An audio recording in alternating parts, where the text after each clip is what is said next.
Welcome to the Hard Faith Podcast. I'm your host, Spencer Folmar, the founder of Hard Faith. I've been working in the film and television industry for over 16 years. On Hard Faith, we're about asking difficult questions about life and faith in an R-rated world. I have my distinguished guest, Autumn Libengood, all the way from Indiana? Yes, Indiana, Lafayette. Woohoo! Woohoo! Autumn is a filmmaker, a director, a writer, a producer, and we recently had her at our Hard Faith Film Festival where her film, Bleeding Heart, short film, very powerful film, was in contention, and she was also one of the contestants on our Pitch Fest, as well as on our director panel. Yes. And it was so lovely meeting you, and you brought so much joy and energy to the film festival, and just so honored to have you on the show today. Thank you, Autumn. Yes. Well, thank you for having me. And I mean that. And being a part of Hard Faith was absolutely incredible and an amazing experience. And I can't wait for more. So thank you. And thank you for having me today. This is amazing. Thank you, Autumn. Tell me, how did you find out about Hard Faith Fest and Hard Faith? Google. Yeah? Literally. Well, I was actually on Film Freeway, and I had figured there had to be a Christian film festival that was edgy. So I literally Googled inside the little search engine, put in edgy Christian film festivals, and yours popped up. Yes, good. I had not Googled that. I've never found someone else, and I'm glad that Hard Faith does show up in that result, because that's exactly what the keywords we want people looking for.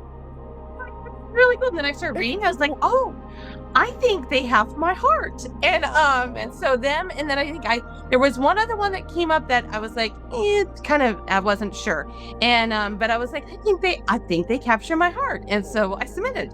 I submitted our first film, yes, and then our second one as well. So that's amazing. Yeah. And a shameless plug, I've seen that you have already submitted for our first ever New York City Hard Faith Fest, happening December 6th in Manhattan. Announcing today, it's going to be at the Producers Club, which is just a block away from Times Square. We have a great screening room there that I've actually been to for other film festivals. So we have secured that venue, December 6th, and Autumn's going to be there. Oh, is she? One way or another, we're going to get you there. Okay. I need you at all the Hard Faith Fest. Yes, I want to be there. Yes, I plan on being there. Yes. What was your experience like at your first Hard Faith Fest in LA? It was amazing. I felt very loved and very accepted, which is an awesome, awesome thing. I'm gonna admit it was my first time in LA, so that was the first. Yes, it was my first. I was like, wow, this is big. That's a lot. But I've done a lot of like international traveling to like Scotland and Ireland and all that, and so I'm used to travel. It was just LA was it was just a different experience, and so it's a wild city. Exactly. But I felt like that was a separate, like I was able to navigate and all that. But honestly, Hard Faith I just felt like there was a lot of love and acceptance, which was really nice to be around people that actually caught my vision, and I didn't have to feel in fear of being like who I really am. I know that sounds kind of strange, but I didn't feel the need to G-rate myself, and which is that. Awesome. Yeah. And so I met a lot of incredible people, people that I have a feeling I'll probably be in contact for many years. And so I really enjoyed it. It was a wonderful experience. So yes. I'm so glad. Thank you. Yes. That's a nice review. I'm so glad that you had that experience. Yeah. And that's something too. Like I never ever submitted any of my films that I made or screenplays to other faith-based film festivals because I just knew that if it had language or if it had any kind of adult content, I would not be accepted, and I'd probably be like, tarred and feathered. And so it's so nice going to someplace that is like a safe place. Yeah. Yep. I will be. So here's the thing. I've been making films for 19 years. Amazing. The Bleeding Heart has been the only project that I've ever gotten into a film festival Christian film festival in my life. Oh yeah. We've done secular, great, but never ever Christian. Yep. And so this one, and generally it was because We were too edgy. I mean, we laughed quite a bit about it. Like, I mean, that's not like I'm shocked or anything. I earned my R's. Okay, let's just put it Oh that yeah. way. Oh yeah. I love it. That's great. And I'm like, even this new one that we're gonna do, Indentured, I'm like, it's already R-rated. I'm earning it, Yep. and that's okay. Yeah. We're already there. The water's warm. Might as well embrace it Yes. and run from it. Movie guide will hate it, but that's okay. There's other people out there that we can make this art for. People want the real and the raw. They And really do. yes, they do. They want authenticity. Our generation and our world is starving for authenticity. It's so true. And so I'm tired of just G-rating everything. I want to be authentic in my filmmaking, and I don't want to lie anymore. I love that. You Yeah. have some great catchphrases. G-rating. I've never used that, but I'm probably going to steal it. So G-rating my content. I'm not going to G-rate myself. I'm not going to pretend to be G-rated. And earning your R's. Love that. You're going to see these on t-shirts and you're going to be like, this is familiar. I know that. I earned my R. That's a Life After, which came before Bleeding Heart, Yeah. was a film that I put everything on the shelf. Like I was like, anybody's expectations. I only wanted to please my father, literally. And I was like, something, I'm going to go all in. And if it's R-rated, it's R-rated. I don't really care. I'm going to earn it. And the only person that matters is the Lord and his opinion. And I removed everything else. And there, Life After was born. So That's amazing. yeah. When did Life After, when was that filmed and completed? That was actually, that was 2000. Hang on a second. I gotta think about it. 2022. Oh. And so, however, we filmed it in 2022. It released in 2023. And that was a long one in the making. And not in the sense of, I could go a little bit. So go further back, years and years ago, I made another Tell me film. the beginning. How did you get started? Tell me about your production company. You said you've been making film for 19 years. Tell me about that. Okay. All right, we'll do that. How'd you get this crazy calling? So here, 19 years, I started, and everybody thinks this is so humorous. I started making film because of a band called Demon Hunter. Ah, I love it. I've heard of it. Yes. Yeah. And so I was, a very quiet, shy child, believe it or not. I know that seems really strange, but I didn't talk much. I was severely dyslexic, a lot of trauma, all that kind of stuff. And but one thing I would talk about is I'd talk about story. If I watch a movie, I could critique it. I'd always I love story. It was very, very much part of an ingrained in me. Mhm. And I grew up, my parents, I grew up in the Jesus Revolution, Oh, yeah. the radical. My parents were not Christians when they got married and got radically saved when I was like 3. And so definitely raised in a not your typical Christian home. And so it was pretty, it's actually quite an entertaining story, that alone. But I started to do band ministry. And so we had venues, we brought in a lot of bands. In my teens, street ministry, you name it, we did it, a lot of it. And I loved music videos. I just did. That was something I loved. I loved Haste the Day. I loved Stitches by Haste the Day is one of my very huge inspirations. But a band called Demon Hunter released their album, The Triptych. And I heard the last song on the CD at the time, because, anyway, CDs back then. And I was like, I see a little music video. I wonder what it'd take to do that. And I emailed Ryan Clark of Demon Hunter, and 9 times out of 10 they generally pass you on to their manager, but Ryan did not. I said, can I use your song for a music video? And he goes, go ahead. By the way, my wife's name is Autumn. And sweetest moment ever, ever, ever. And little did he know he was going to change my life forever. And so I picked it up, and it was just like I found my calling. I fell in love with it. And at the time, this was 19 years ago. Women weren't in film. I didn't get into it because I was a strong woman or I wanted to be in control. I literally got into it because I love story and I believed in the power of story. And so what I would say, I didn't do the typical, I went to college for film. I didn't do any of that. I literally was like, yep, let's do it. Winning. And I did like 6 films for like in the first I did like 6 or 7 films in the first 3 years. And then I actually decided to do a feature called From Ashes, which I called 101 Ways Not to Make a Movie, but you learn to make a movie. Been there, done that. I can relate. Yep. Watch it and go, oh. Anyway, but you learn. And so we did that one, and that's actually how I got my now business partner and my adopted son, Luke. And that's a whole other story, and how I actually got my current team. Yes, we failed at that. Don't get me wrong. We did everything wrong and then some.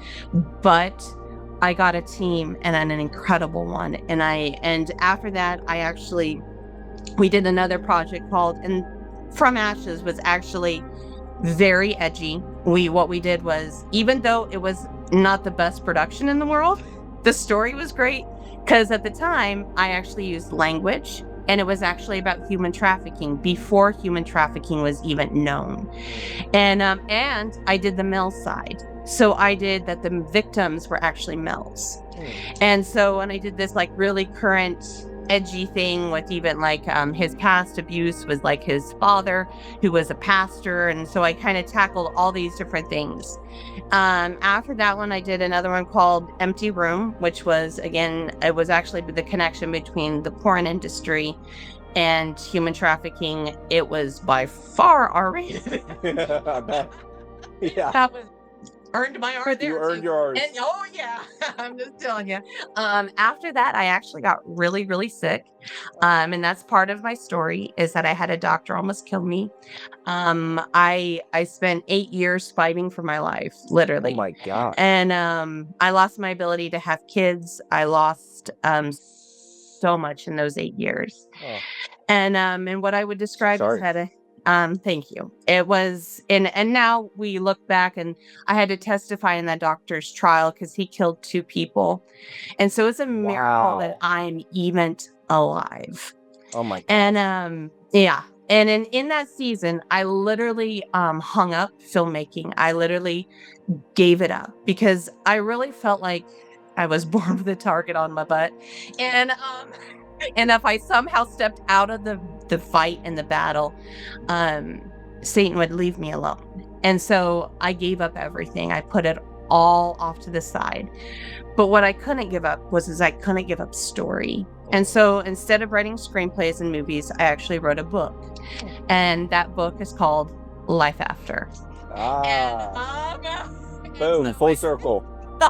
Exactly. And if it wasn't for one of my teammates, which is BG, my cinematographer, when I started to recover and get better, he actually sat me down. He's like, "Hey, Autumn, I was thinking, that book would make a great movie." And he's like, "Can we take just a chapter of it and try it?" And I'm like, "Oh, I don't know, Beach." And anyway, that was a really cute story. And so we ended up, what I would describe is I went back and I picked up the mantle, and I picked up the calling through a series of, because I was very hesitant, very, very hesitant. But I returned back to what I know the Lord called me to do. And so Life After was actually born from that. And so, and that was my first project back into actually making films after a hiatus for 8 years. And so yeah, it's quite a story. Quite the journey. Yes. And you had mentioned earlier on, going back to the beginning, that the Demon Hunters music video kind of changed your life. Can you speak a little bit more to that? How did it change your life? Just finding that passion for filmmaking, or in other ways?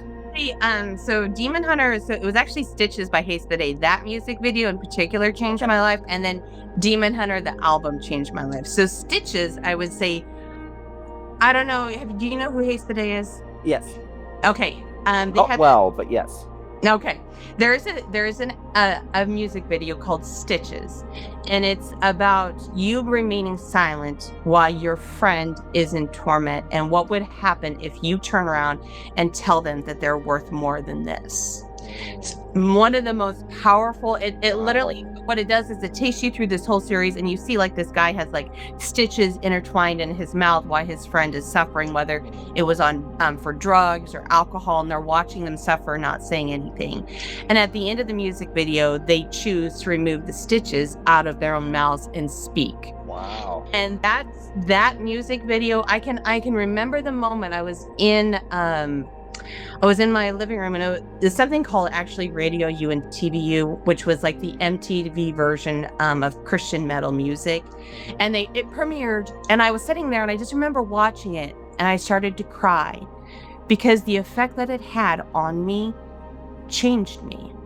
And then like Demon Hunter themselves, like that band right there, they're one of the boldest about their faith. And they're unrelentless about who they are as Christians, but yet they tackle some of the deepest, darkest issues you can possibly do. They go to the dark side without letting the dark side define them. And so when I say I love that. When I say like every time I watch Demon Hunter, I listen to them, there's something in me that stirs of a boldness and a passion. And they were like, they're brutal about their faith. They're upfront, but they're also believe in excellence and honoring God with beauty. And so they don't just make like stupid music or stupid art. They put heart and soul and creativity and beauty behind it. Wow. And it inspires me as an artist. And I mean, dude, their lyrics are some of the boldest. Like some of their songs, like I heard you call, setting fire to my soul. And it's like every time you hear, like, you can't help but be bold if you're being screamed at that for like for an hour straight. Okay. Wow. You know, I love that. About their faith, and I admire them. And I tell everybody, like, when I write, I tend to listen to a lot of music, and I'm like, well, what band that day? What song, Demon Hunter song, do I listen to? That and Rhyme Collective, which is Irish worship, completely different. But so yeah, they were very, very, very instrumental. But I love the passion behind metal music. That's awesome. I'm gonna have to listen to this. Yes, you must. You know, music can have such a profound influence. Before I was even a Christian, a singer-songwriter in a very different genre, but his name is John Rubin. Have you ever come across him? It's John Rubin. What are you dippity doing? Heck yeah. Yeah. I was listening to John Rubin. My aunt took me to a Christian music festival, and I saw him in Pennsylvania 25 years ago. And I saw John at the Fringe stage, and I just loved his music. And then I was listening to his lyrics, and it was like super deep and super profound. And then it like came full circle for me whenever I like started to take my faith seriously. And yeah, it's amazing what an influence. And like some of his, like, he does just have fun, you know, off the wall music. Yeah. But then some of his albums are pretty hard in, you know, their lyrics and their meaning. Like there's this one song called Chapter 1 on Boy vs. the Cynic album. And it just, I mean, I know all the words to that song. I'm sure you know almost all the words to all the Demon Hunter songs. Yes. But yeah, I mean, and it's so rewarding then to get to know these artists and just share them with others. And I'm sure it influences your writing and your calling. Tell me, what are you working on next? Indentured. That is what I heard pitched at the Clark Faith Fest, and you did a great job pitching it. Well, thank you. Actually, you know how many people came up to me afterwards? It's like, are you sure you don't want to be an actress? Yeah, I mean, you do have that dynamic presence. You could. Thanks, but it made me laugh because I was like, no, I'm just passionate.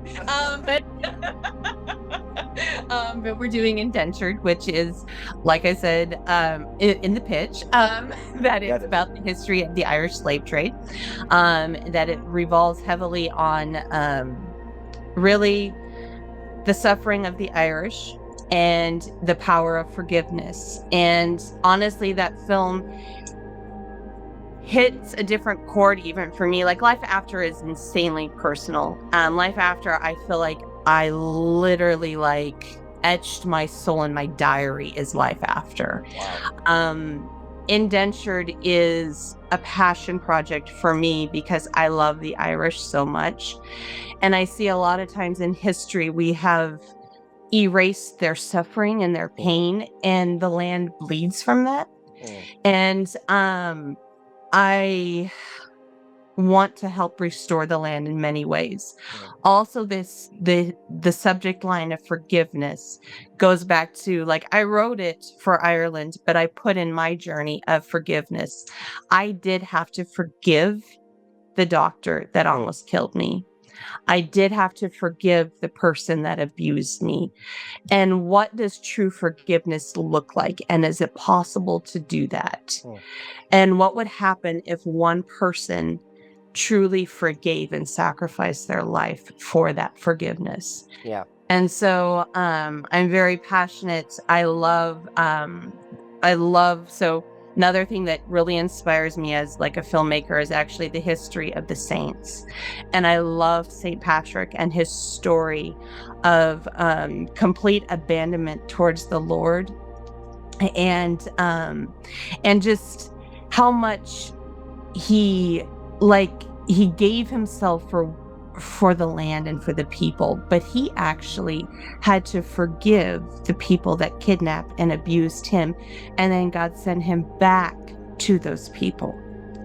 And then like a Joseph. Yes. And the forgiveness that had to take place in his heart. But then at the end of his life, he became one with the land, so much so is that he identified with the Irish. He said, they are mine. I am bound to them, heart and soul. And but and the Lord gave him the deliverance of a land for his 7 years of torment. So I don't know if very many people know a lot about the history of St. Patrick, but that's amazing. No. Yeah. Wow, gee. So St. Patrick was actually he was not Irish. He was actually Scottish. But he was kidnapped from Scotland, forced into slavery into Ireland for 7 years. And then the Lord gave him a dream, and he was able to escape and go back to his homeland. But what happens is that in a lot of Christianese, that's what I would call it, we G-rate the suffering. Yeah. So that 7 years is literally 7 years of torment for Patrick. 7 years of beatings, of abandonment, but he came closer and closer to the Lord. And so much so that he would pray, I think, over 100 times a day, and he bonded with the Lord, and he gave his heart to the Lord. And when he set him free, when he got away, the Lord actually gave him a dream of the Irish coming to him and asking him to come and deliver Ireland. And he did. He chose to go back. Now, the church itself tried to keep him out of Ireland. And they actually told him he wasn't worthy, that he was unqualified, all these things. And he said, you know what? My God said, not to listen, I'm going. I love that. But so, now after all of that, like, Ireland has become a nation that desperately needs healing, and we want to be a part of that. And so Indentured comes from the history of the Irish slave trade, that not very many people know that between 2 and 5 million Irish were taken, killed, or coerced to slavery from Ireland to America, and the land is still broken in many ways from that. So that's what the ultimate heart of the story is about. Man, that's a powerful project. Yeah. It's potent. Potent. I've already heard the pitch before. I've read some of your materials, and just hearing it again, I'm like, dang, that's a story. Yes, it is. Go ahead. What's that? I said I never pick easy stories. No, there's no reward in that. No, there isn't. No. Give me the crap. I know. What's your process like as a director? How do you get into this story? How do you make all these short films? And how do I get in on my? What's your process? My process would probably be, when I'm writing first. So like I said, Life After, Bleeding Heart. I mean, we'll give a little rough overview. Bleeding Heart, Life After is about trauma from sexual abuse and healing from that. Bleeding Heart is about depression and suicide. You know that, but just for the listeners and stuff. Life After, I wrote it literally when I had one song on repeat, which is actually Unconditional by Run Collective. And I pray, obviously, before I ask for the Holy Spirit to lead and guide and direct. That is, to me, there's no point in doing anything else unless you have the Holy Spirit there. So writing it, then Bleeding Heart, actually, like Life After took a little bit longer to write. Bleeding Heart was literally a download. In 30 minutes, that's a whole nother story. But so we did so that I would say the writing process is I have to kind of get into the realm of what I would say the spirit. What does the Lord want me to say? How does he want me to say it? And then I write it out, and then I give it to my team, and then I let them critique it, and then we kind of go from there. As far as I have to get generally inspired. I watch a lot of like behind the scenes documentary of like British TV. I'm not gonna lie, like that's always gonna come up in every interview I ever do. What do you get it most inspired by like your stylistic? It's always British TV. Give me some examples. Patrick Melrose, Broken.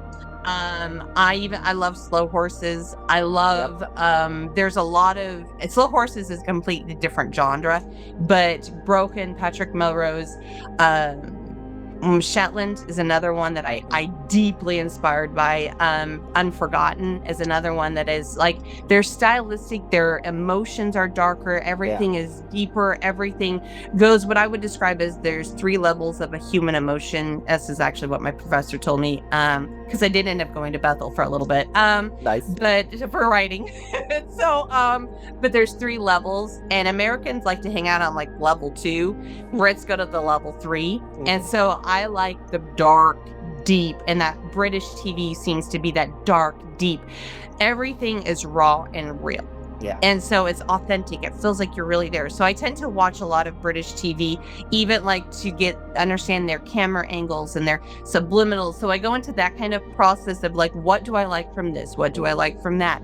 And I pull from what I do, what I like and what I don't like. I love subliminal messaging behind every single shot. So when I sit down, I'm like, this is what I want to portray. Life After, I can tell you there's things I did with that camera that are so particular because I want to do subliminal messaging behind every single shot, and everything has meaning. Same way with Bleeding Heart, whether it was that the camera was moving a certain way or coming in a little bit, everything had a meaning behind it. So I gear up for that. Indentured, I'm actually doing something a little bit different, where there's movement to the camera to bring the feeling of trauma to this one character, and then pulling away when this other character comes in because they bring stableness. And so it's a lot of that kind of deep subliminal messaging. I love that. So that's something I really push myself to do, is to understand the camera as your second actor and really understand that. So there's a lot of different processes of it. I don't even know if any of that's what you needed to hear, but that's... Oh yeah, I love that kind of stuff. I love that intentionality behind every shot, because you're so right. I mean, like how the camera moves, where you put it, what you do with it. It is, like you said, another actor in the film. It is. And if you ignore that, then I think it's a flat movie. Like if I watch, I think Broken was, so as I was sick, Broken was something that I watched when I gave up filmmaking. However, I still watched the behind the scenes, and they taught me the meaning of holding it for 3. So you feel awkward. Like there's a point when you're making movies or you're watching a movie, there's this awkwardness that and your immediate reaction is to yell cut. Yeah. And they're like, don't. Right. Count in your head like for 3 extra seconds at least to pull into the emotion. Yeah. And so that's something that I always keep in the back of my mind. Even if I feel like calling, hold it. Yeah. and wait. And those are some of my best choices as a filmmaker. And Ah, so, and I love it. it's a lot of detail. Yeah, that's so good. That's really good. Man, I look forward to rewatching your films to appreciate all this anew. It's incredible how much goes into filmmaking. I mean, my wife is always like, you really could have done anything else and it would have been easier and paid more. And I was like, I know. It's a crazy industry. And then even like watching shows that are about our industry, like The Studio on Apple, which is like a crazy off the wall comedy with Seth Rogen. And then we just finished The Franchise, which is like it's like an HBO show, but it's kind of like British and takes place in the UK, and it's about making superhero movies, which just like, oh my gosh, it just like it would kill me. But man, there's so much that goes into this. And for you, having taken an 8-year hiatus, not chosen, what brings you back to continue to make films? The Lord. Yeah. That I can truly say it was the Lord and it was the calling, and it's the power of story. Yeah. I love story so much. I believe that story has the ability to set free a nation. I think it has the ability to deliver. And actually, to me, it has the ability, and this is something, I'm not going to take credit for this one because this is a teacher that Ray Hughes told me this one time. Story has the ability to push a generation in either direction, whether that was for the good or for the bad. So what are you going to do with the power of story? So I believe story is it's there, and we have to utilize it. And if that means going back into the calling, I will do it. It pulls me in. And I feel like when you said you and your wife are like, there gotta be something easier. I feel that all the time. Oh yeah.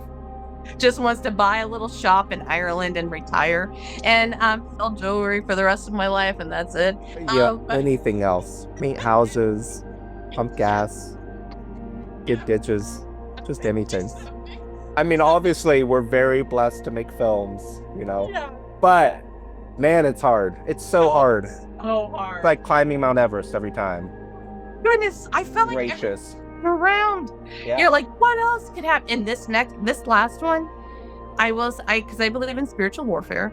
I feel like this last one, once we said yes, Satan made the battle a little bit more personal.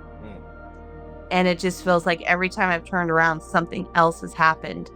And I'm like, I was just texting Luke the other day. I was like, is the deliverance of Ireland worth it? Let's pray about that. No, I mean, he's fighting this battle really personal. And Yeah. it's hard. It's hard. so It's hard to hard. get funding. Yeah. It's hard to get everything. It's hard. And so but again, I believe in story, and I know story changed my life, and I want it to do the rest. I want it to do that for everybody else. So that's my heart. I love it. What's been the response to some of your films, whether at Hard Faith Fest, other film festivals, audience responses? I have 2 responses. Either people ignore me completely or people love it. That's pretty accurate. Yeah. Yeah. Generally, honestly, we've been really blessed to have some incredible feedback.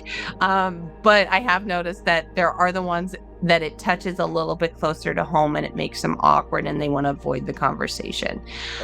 Or you have the ones, so we showed Bleeding Heart actually at my statewide pastors conference, which I'm part of the Assemblies of God. Wow. And we showed it to a room of over 350 pastors. And we did have, I think it was 3 pastors come forward for healing. And so we have had action, a lot of action. A lot of people have stepped forward for healing for that. So I would say we've had a lot of great feedback as a whole. Life After has brought, I would say, healing into people's life. And what we describe as our films give you permission to step up and speak your pain. It's not necessarily you're not going to do the sinner's prayer, but you're going to step up and take that first step towards healing and deliverance and freedom. And so I'd say we had Life After had a couple people walk out of the theater. That's okay. Oh yeah. Yeah, what's that response like? Like whenever you get the negative response and the Well, naysayers. it was just there's this one little spot, and I think everybody thinks I'm gonna cross the line. I don't, Yeah. and I think everybody thinks I am, and so it's a little bit, it's a tougher subject because you're dealing with sexual abuse and rape. And so some people, that is a raw and real human emotion, and so it scares them. Yeah. And that's okay. Then I as a filmmaker, I've learned to say, it's not made for everyone, and that's okay. I pray that it someday brings back, and it does bring them healing and all that. But as a whole, we've been pretty well received, except Life After didn't make it into any Christian film festivals. It's not always a bad thing. No, it's not. I kind of was like, it's all good. It really is. I honestly don't care. And I know that just sounds weird, but I don't. No. Yeah, in fact, my last 2 films have been the only ones that have made it in any film festivals. It was Bright Sky, who had one of your actors you're going to work with, Sharon. Yeah. I love Sharon. Yes, and she's such a joy to work with, and it's just Oh my gosh. amazing. And then we did a Christmas movie, and it wasn't too, dealt with a hard subject matter, but it was still PG. So it's been fun meeting all these other Christian filmmakers.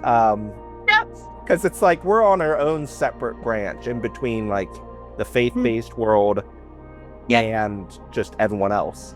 Yep. And there's not that many of us. I'm always encouraged to meet other like-minded individuals, people on a similar calling whenever we do the Hard Faith Fest. It's one of the most rewarding aspects of it. I agree.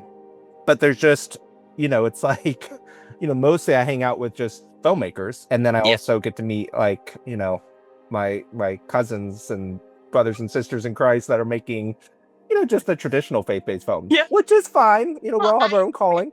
That's their calling. It's okay. So it's been eye-opening. Like I've started to attend some other faith film festivals just because I've been putting on a film festival and never attended any of the other ones. And I'm like, okay, all right, I see what you're doing there. I get it. I didn't even go to like a Christian film festival until this year. And then I won the International Christian Film Festival, and I was like, first one I ever attended, first one I ever got accepted to, and first one we won. I was like, that's amazing. Yeah. ICFF. That was my first Christian film festival too, for Bright Sky 2 years ago, and I was like, wow, this is a whole new experience. Hello, everyone. Did you go? I didn't go this past year, but I went like 2 years ago. Okay, all right, I missed that one. Yeah. They didn't Life After. Well, we didn't win anything, so okay.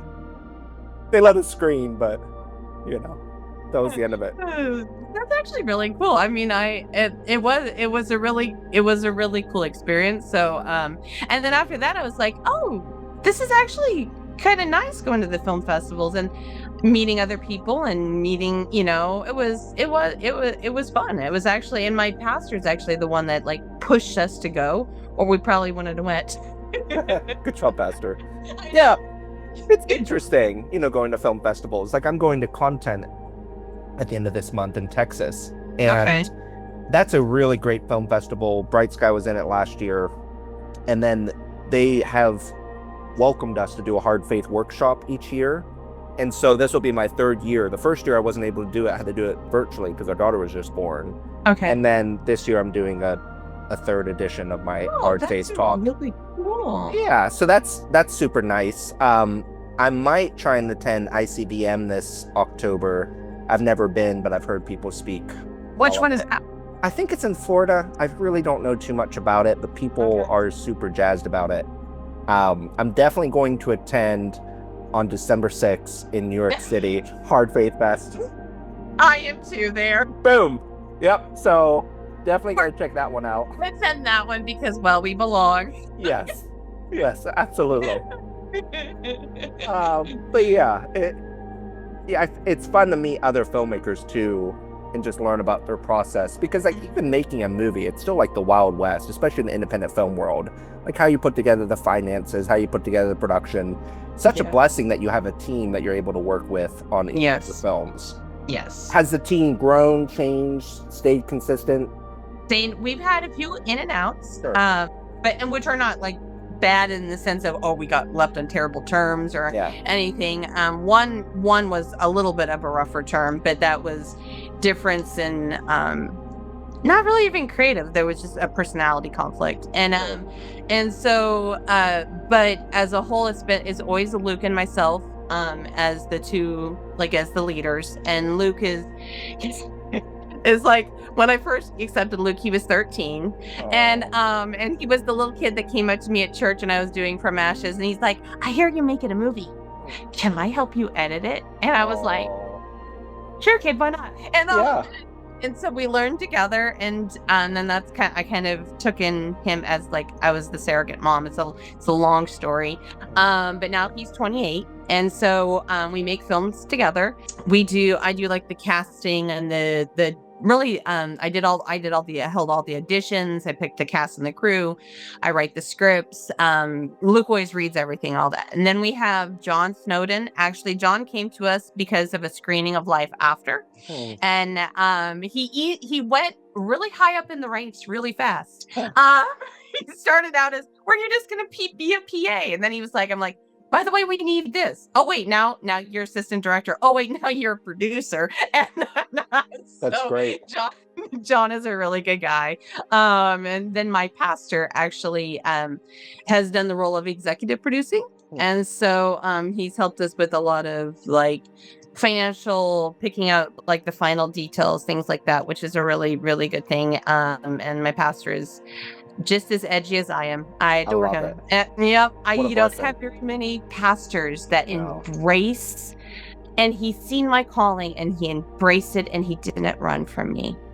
And even when I was looking for a place to hold a premiere for Life After, my edgiest film, we went into his office, and at the time I had decided if he was my pastor, I was testing, and I needed a place for the premiere, so we were like, let's show Jeff and see what he says.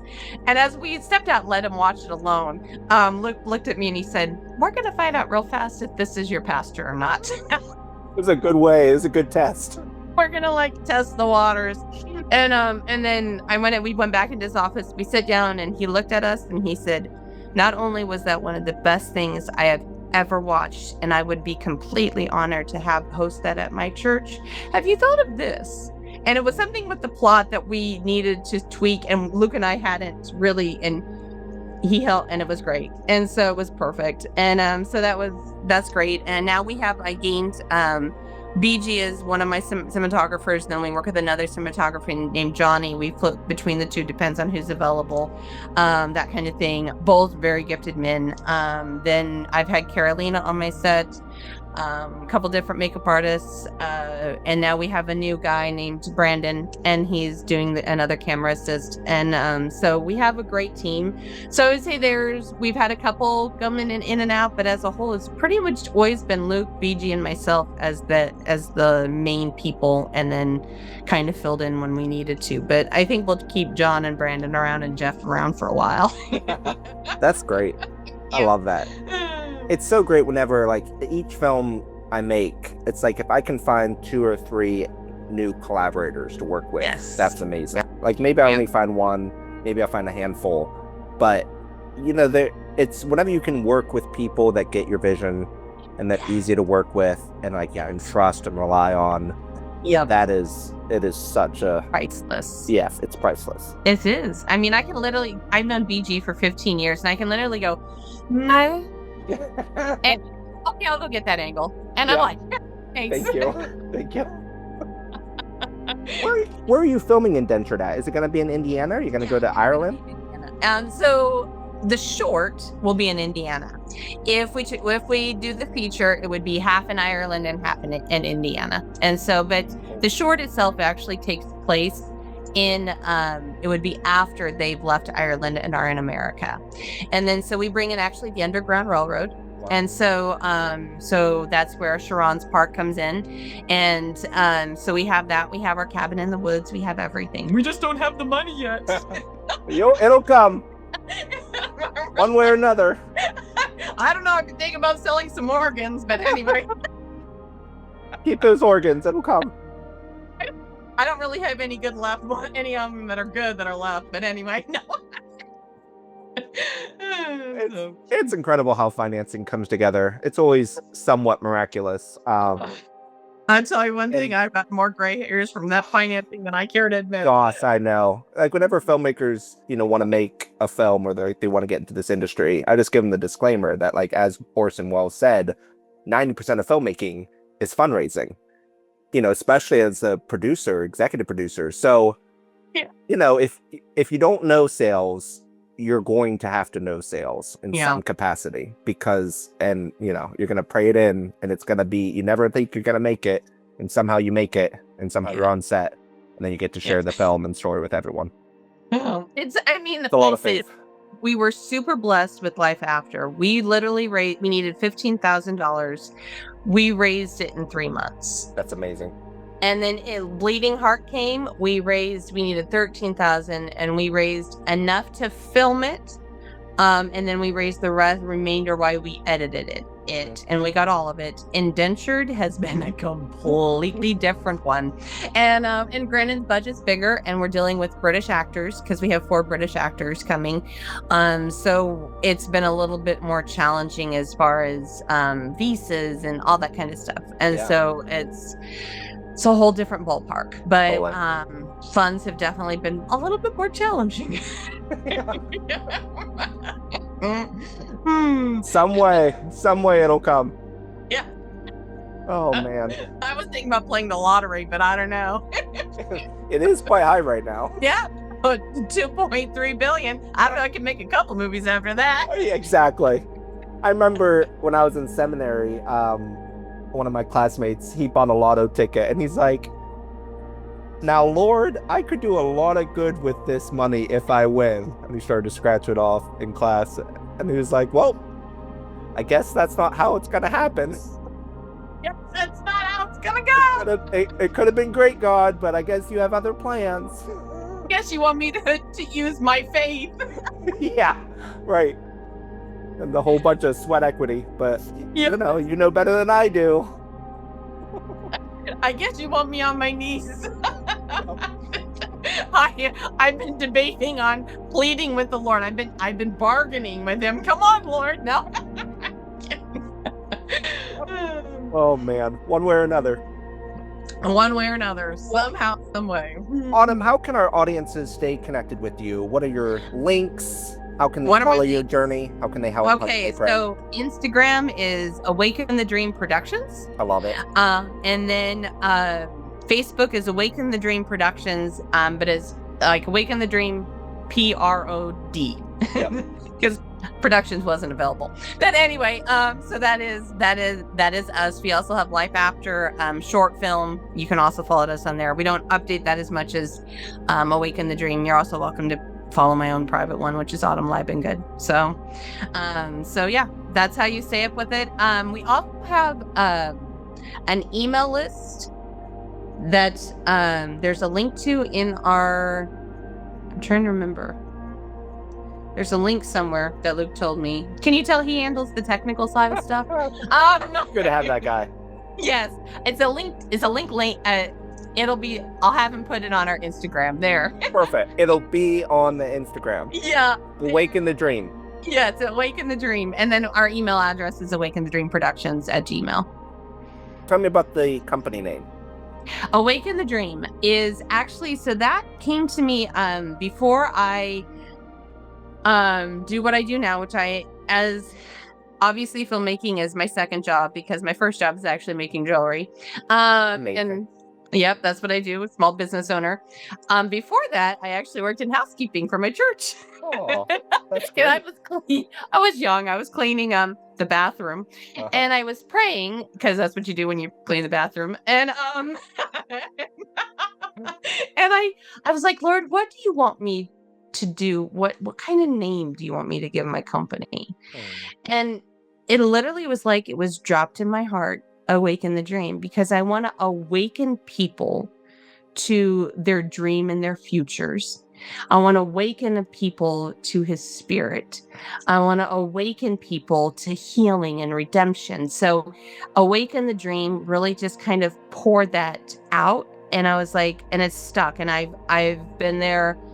We've had that company since From Ashes as the name, and I love it. It's just, to me, it is what it is. To me, it's just perfect. I love that story too. Yeah, cleaning toilets. Yeah, that's how you always, like, I tell everybody, you want to learn servanthood? Yeah, go be a housekeeper. so true. That's awesome. I love that story. Well, Autumn, thank you so much for being on the Hard Faith podcast. So glad we got connected, and can't wait to follow along your journey and see you at film festivals. Thank you. And thank you for putting on Hard Faith and being a trailblazer and really stepping forward. I really do. That means so much to production companies like me and myself and my son. So thank you for everything you've done. And thank you for reading our pitch deck and all of that. It's a great pitch deck. Really. Absolutely. Yeah. I look forward to following along with the journey, and I'm so glad got connected through Hard Faith. No, it's gonna be awesome, and I really do appreciate it. So thank you. Thank you, Autumn. Thanks so much for listening to the Hard Faith podcast. Please subscribe and share. Visit hardfaith.org to learn more.